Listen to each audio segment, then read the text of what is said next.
You snooze, you lose. I think we're going to start. I bet whoever's going to be here is already here. I can't think of anybody that we're waiting for, and the food is not going to wait. Chad said it's perfect right now, so I don't want to hold out any longer. Come sit at this table. We only put tablecloths on 2 tables, so come sit at one of the tables that has the tablecloth on it. We're so glad to have the Flinders back, and we're going to hear from them, I hear.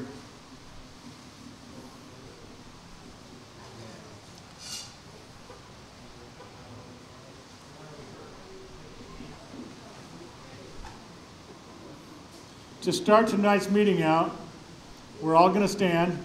We're going to have a rousing rendition of Battle Hymn of the Republic. So would you all please stand? Bert Timpson's going to give the prayer, and I'll lead us in the pledge.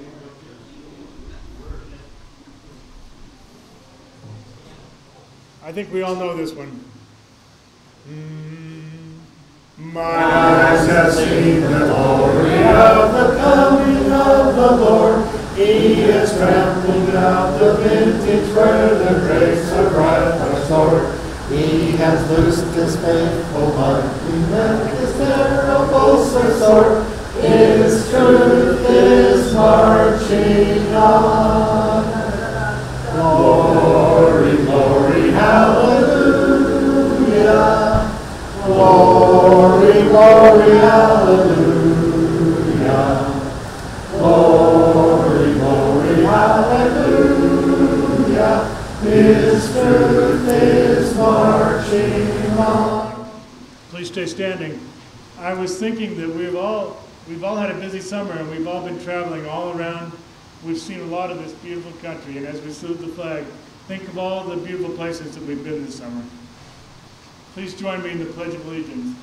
I pledge allegiance to the flag of the United States of America and to the republic for which it stands, one nation under God, indivisible, with liberty and justice for all. You may all be seated. Thank you so much.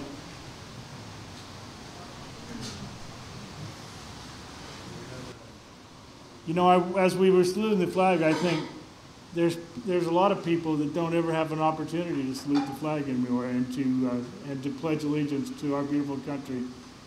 It's kind of sad that we don't all have opportunities every single week, and in Kiwanis we do. The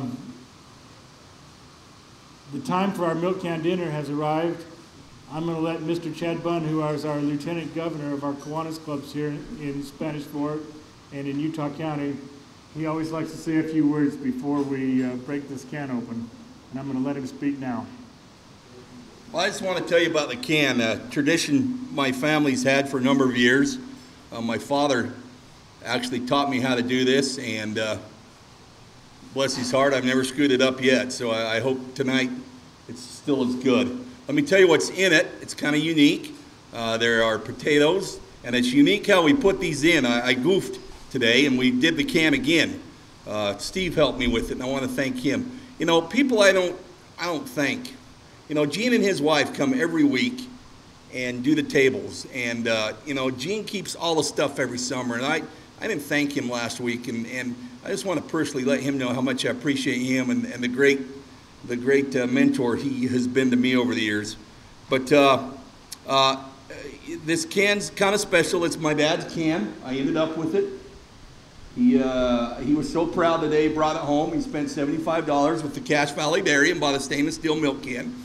And that was big. They're about $700 on the internet now. So I guess if I ever need to pawn the can, I can pawn the milk can. But it's cooked many a meal. There's starting from bottom to top, there are potatoes, and then carrots, and then cabbage, and then corn on the cob.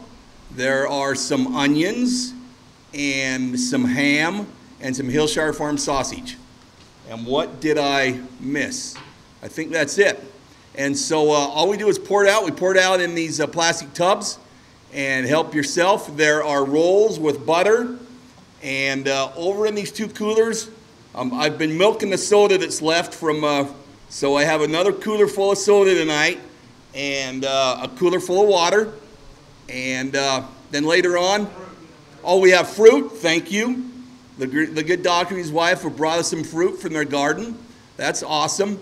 And then later on, we'll let Doug get into the program. We do have a new member tonight that we're going to induct, and we're excited to have him here. And he's got a little bio that I'll talk about and share. And then I've actually got a special pin for him to welcome him to our club. So at this point in time, we'll pour this can and let's get at it.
Welcome to our annual milk can dinner here at the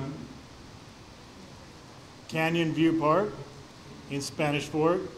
My name is Doug Lund. I'm the president of the Spanish Fork Kiwanis Club, and I'd just like to welcome everyone here.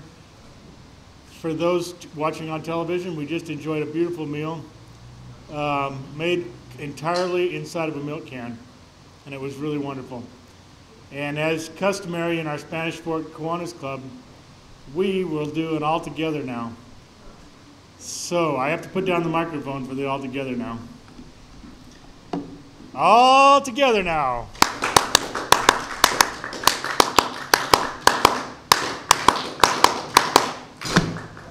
Thank you very much.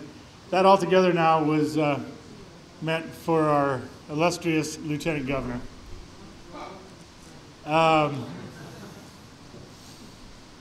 We are so glad to have everyone here tonight.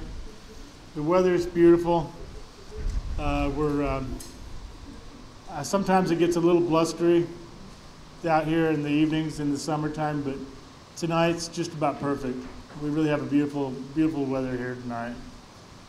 I'm going to introduce our District 10, our Division 10 Lieutenant Governor, Chad Bunn, and he will be introducing a new member which we have in our club.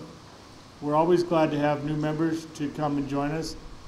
And Mr. Chad Bunn's going to come right up here now and introduce our new member. and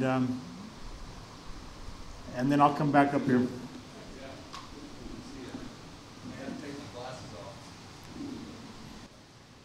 Clyde, I haven't forgotten you. I had a great time over the weekend.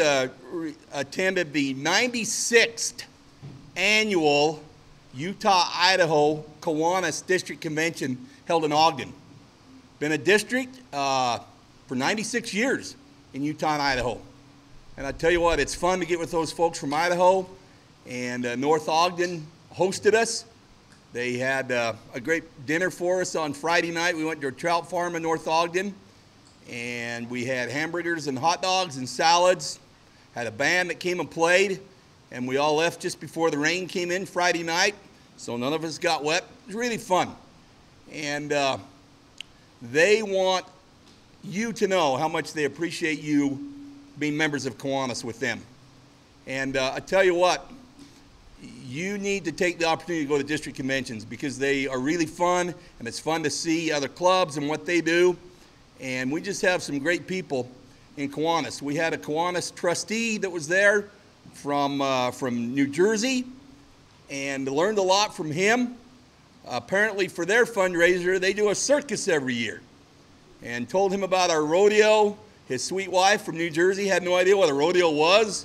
So I pulled some pictures up on YouTube and showed her what a rodeo was, and they were very excited. So it's fun. No matter where you go, you can always find Kiwanians, and they're all about the children. We're really close to meeting our goals with the Eliminate project that we started 5 years ago. And it sounds like the next project we're going to move to is something that we do here in our club that we've done for a long years called Terrific Kids. And it sounds like there's some monies available, some matching funds from the International Kiwanis Foundation. If we show them what we're spending on our did I say Terrific Kids? On our Reading is Fundamental, I'm sorry. Reading is Fundamental. Kiwanis International is really going to start pushing that. So I'm excited that we're already in that. That's one of the funnest projects we do is to go read to those little kids and give them books. So anyway, it was great. Good to be here tonight. Love cooking this milk can dinner, as I've said before. I'm going to stop pontificating, but I want to introduce a young man who Doug and I were very impressed with. It's not often when you're meeting with thousands of Kiwanians. I mean, I thought I was the only guy in Indianapolis that knew where Spanish Fork was from. And Doug and I ran into Philip. And I tell you what, I told you guys, I put him through the ringer because I thought he was just some sales guy giving me a pitch, wanted us to come over and talk to him. And I drilled him and asked him where he lived. And I'm going, wow, this guy knows a lot about Spanish Fork for him not living in Spanish Fork. And he lives here, and we're so excited. What's that? He knew the mascot. When I asked him, he said he went to Springville High, and I asked him what their mascot was, and he told me, you know, the Red Devils, and so I knew he was right on it. So anyway, I'd like to introduce John Whiting to everyone. And so to do that, Philip Whiting, sorry. There's a John Whiting up in Cashville, I apologize. So let me tell you a little bit about Philip. He is from Mapleton. He's been married for 6 years and have a 4-year-old daughter and a 1-year-old son. He studied international business at UVU and served a mission in southern Italy. He loves to travel and has visited 26 countries, 40 states, and lived in 5 countries for a total of 4 years. The latest was living in Nicaragua. He currently runs a social venture called Yuta Bands, where he works with hundreds of key clubs around the country where they sponsor students in Guatemala that go to school in areas of the country where they live, where there's no public high school. And so we're really excited to have John. We're really excited to have him get involved with our key clubs. Philip, I'm so sorry. Philip. I have a cousin named Philip. Sorry. I just got to associate that. It's so great to have him and his wife here. And so we we didn't goad him. We just told him we needed him in our club. And for those of you who have friends, I tell you what, it's great. We need membership. So we're about average club size. When I check with those other clubs, it's about 30. So Philip, come on up here and have your sweet wife come up. We have a Kiwanis pin for you, and we hope to have this start a collection You need to end up with a president's pin, a past president's pin, a lieutenant governor's pin, a governor's pin. Those are all to come. So we look for big things from you. And would you go ahead and just pin that on his, just one of these lapels right there?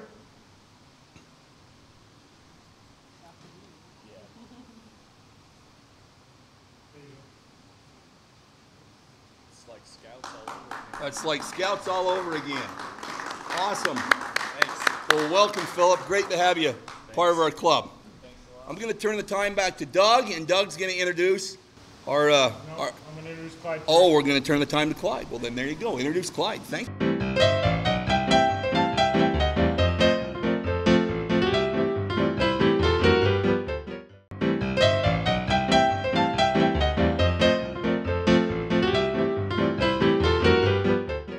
Clyde Nelson is going to come up, and you know, we don't tell Clyde enough.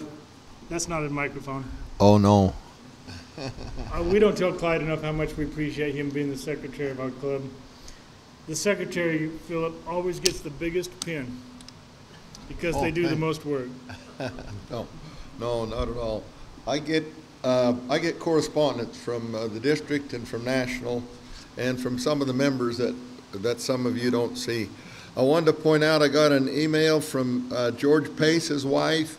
They took him to the hospital yesterday. I don't know where we're at on that. If I were good, I would have checked on it. He did the VA hospital. He had AFib. He also has some other problems with his heart and stuff. We're talking Salt Lake or where? He did the Orem? VA hospital in Salt Lake. Okay. He drained fluid off him yesterday. He lost over 8 pounds. Okay. He's rested. Thanks. Now he's trying to decide what we're going to do. Okay. He's okay. Okay, good. Thanks for that report. I got some correspondence, key clubs. Philip, you're big on key clubs. Did you know that we have a district key club, I guess it's a training seminar, on Saturday, October 24th at the University of Utah. So key club advisors are invited to that, as well as sponsors like us and key club officers. So I've got the Salem Key Club. I'll get this information to them. I have some more information for though. I guess, Chad, you've got Spanish. I'll get with Mark on that. And let's see, lastly, I wanted to mention, it sure is fun. I get to make out the scholarships. I just heard from the 6th of our 7th scholarships this year. I heard from the 6th girl today. We have one more to go, but he's leaving on a mission, a Nelson boy. So we are giving scholarships out quickly. Now, the other thing that's been fun this summer, we've had 3 boys come back from missions from 2013, and they've been in touch with me, except I can't find Mason Reed yet. But anyway, we're giving those. So while you're working hard at the rodeo, I'm spending the money for us. So thank you. I thank you. There you go. Wait. You know why they call seagulls seagulls? They fly over the sea. What if they flew over the bay? They would be bagels. Oh, okay. We can't have a Kiwanis Club meeting without some poor jokes. I'm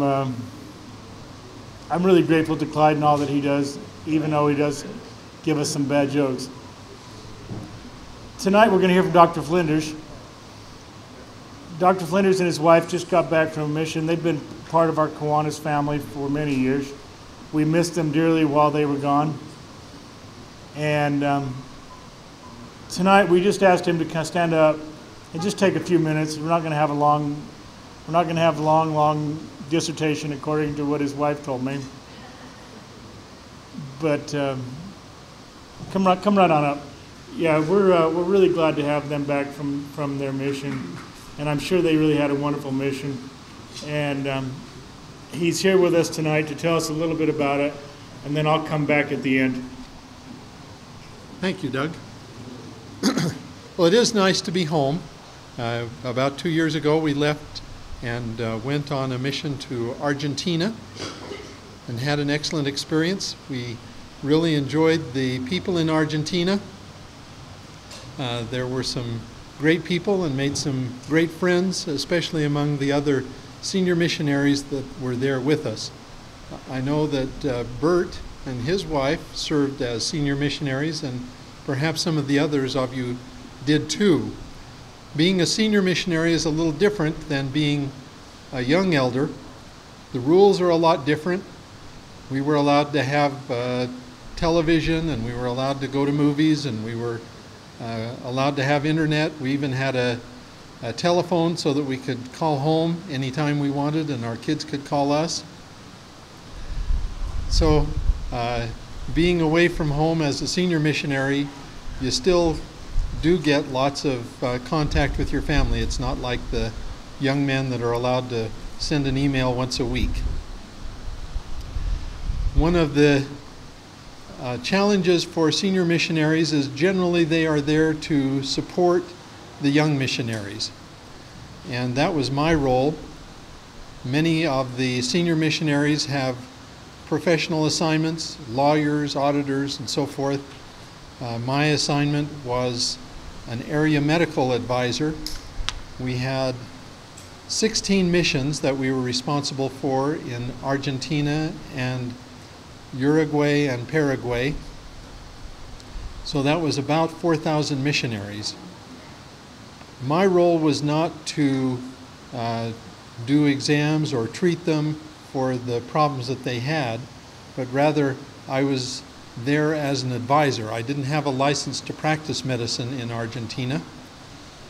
However, I could, when a missionary was sick, tell them whether they needed to go see a doctor or go to the hospital or go to the emergency room, or sometimes confer with the mission president and decide if maybe it was best that they go home for medical care too. In Argentina, although I didn't have a license, it's like many South American countries. You can purchase almost every prescription medication over the counter. And so oftentimes I would tell them if they had a problem, what kind of medication they could go buy at the pharmacy, and send them and save the expense of having to go see the doctor or be in the hospital. The missionary medical department was started as part of the missionary department, I think about 15 or 20 years ago. And one of the major roles of the missionary medical department is to help prevent illness in the missionaries, not just treat them after they are sick. And they noticed soon after the formation of the missionary medical department about a 50% reduction in the cost of medical care to the missionaries because of emphasis on good preventive care like hand washing and eating proper food and eating a proper diet. We do have missionaries that sometimes have health problems that result in them having to come home early. I think one of the most common problems that I faced among the missionaries were orthopedic problems, sprains, broken bones, and other kinds of problems. Typically they would happen on P-Day, although not always on P-Day. If a missionary has a broken ankle and has to be in a cast, at least in Argentina, it is not good for them to remain there because they become a target for people sometimes that are unscrupulous and potentially a victim of crime. So usually if they had to be in a cast, we didn't allow them to walk on crutches, but rather had to send them home until their fracture was healed, and then they could return after their fracture healed. There were a lot of minor problems related to the food and water. There is excellent food in Argentina, but the missionaries depend on members generally to provide them with food, and the standards in terms of food preparation vary a lot from person to person. And so sometimes they ended up with a lot of stomach and intestinal complaints, and that was certainly the most common thing that I saw and had to deal with. It was a challenge for me to learn a little bit of Spanish. I didn't speak Spanish before going down there. I served a mission in Denmark when I was young, and so that didn't do me much good in terms of speaking Spanish. But it was fun to try to get my brain in gear for learning a little bit of a foreign language, a big challenge, but I got so that I could understand many things, and it didn't matter, it was not a real crucial thing, because about half of the missionaries that are serving in Argentina are from North America, and the other half are native Spanish speakers. So most of the time it's a North American missionary paired with a South American Spanish speaker. So if the Spanish speaker was ill, much of the time I was able to talk to their companion, and the companion could translate for me and help me understand what was going on. I was very impressed by the mission presidents that I had to work with. These men and their wives do tremendous work. They face a lot of problems and challenges. One of the funny incidents that I remember that a mission president told me about was that he had a young missionary who was from Wyoming, sort of a Wyoming cowboy kind of a guy. And he and his companion were out just walking down the street, and for some reason, someone who was passing by on a motorcycle stopped his motorcycle, jumped off his motorcycle, pulled a gun out, put it to the head of the young missionary from Wyoming, and said, "I'm going to kill you guys, you Mormon missionaries." And the young man said to his mission president, "When that happened, President, I just couldn't stop to think." He said, "I grabbed the guy by the collar, threw him down on the ground, stomped on him. He jumped up, got on his motorcycle and sped off as fast as he could." He said, "I know, President, I was not supposed to do that. I was supposed to just be good, but I couldn't stop. I just couldn't think." So, so that the mission presidents do face a lot of interesting situations, and the young men sometimes are in the not so good neighborhoods, and oftentimes are earmarked as a target because they generally carry cell phones, and that's a frequently sought after item to steal. But we had a very good experience. We enjoyed our time there. We are glad to be home, and glad to see Kiwanis is still helping the young men and young women. Thanks.